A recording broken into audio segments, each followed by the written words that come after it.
ડાંગ જિલ્લામાં સાપુતારા અને સાકર પાતાળ ગામે રક્તદાન એટલે મહાદાન એવું માનવામાં આવે છે।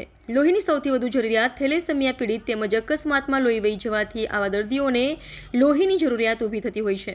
તેથી લોહીની આપૂર્તિ માટે અવારનવાર બ્લડ કેમ્પનું આયોજન કરવામાં આવે છે। ત્યારે ગત બુધવારના રોજ રાજ્યના એકમાત્ર ગિરિમથક સાપુતારા તેમજ સાકર પાતાળ આરોગ્ય કેન્દ્ર ખાતે જગતગુરુ નરેન્દ્રાચાર્ય મહારાજ સંસ્થાન આયોજિત રક્તદાન શિબિરનું આયોજન કરવામાં આવ્યું હતું। આ સંસ્થાન દ્વારા દર વર્ષે રક્તદાન શિબિરનું આયોજન કરવામાં આવે છે। ત્યારે આ વર્ષે પણ આયોજિત આ શિબિરમાં સાપુતારાને અડીને આવેલા મહારાષ્ટ્રના ગામો તેમજ સાપુતારાના તળેટી વિસ્તારના ગામોમાંથી લોકો રક્તદાન કરવા જોડાયા હતા। સાથે સાથે સાપુતારાના જીબી હોમગાર્ડ જીઆરડી સહિત હોટેલ સ્ટાફ તેમજ લારી ગલ્લા અને અન્ય રાજ્યમાંથી આવેલા સ્ટોલ ધારકો પણ જોડાઈ રક્તદાન કર્યું હતું।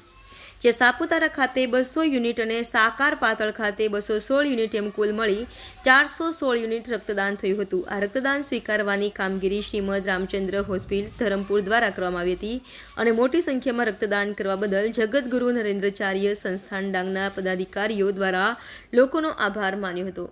Reporter Ramesh Mahla, Tehelka news, Dang. શ્રી ગુરુદેવ આજરોજ સાપુતારા ખાતે સાઈ મંદિર ખાતે જગતગુરુ નરેન્દ્રાચાર્યજી મહારાજ સંસ્થાન દ્વારા આયોજિત રક્તદાન શિબિરનું આયોજન કરવામાં આવ્યું હતું।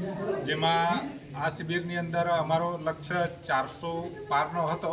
400થી વધુ બ્લડ ડોનેટ કલેક્ટ કરવાનો, પણ કેટલાક રિજેક્ટ થવાના કારણે અમે હાલ 200 યુનિટ રક્તદાન ભેગું કર્યું છે અને સફળતાપૂર્વક આ રક્તદાન થયું છે।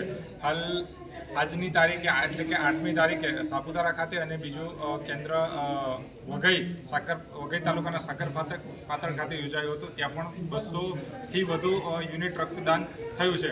આગામી 17 તારીખે આહવા ખાતે અને સુબીર તાલુકા ખાતે રક્તદાન શિબિર યોજાવાનો છે। તેમાં પણ અમારો મોટો ટાર્ગેટ છે જે અમે આવતા સમયમાં હાસિલ કરીશું।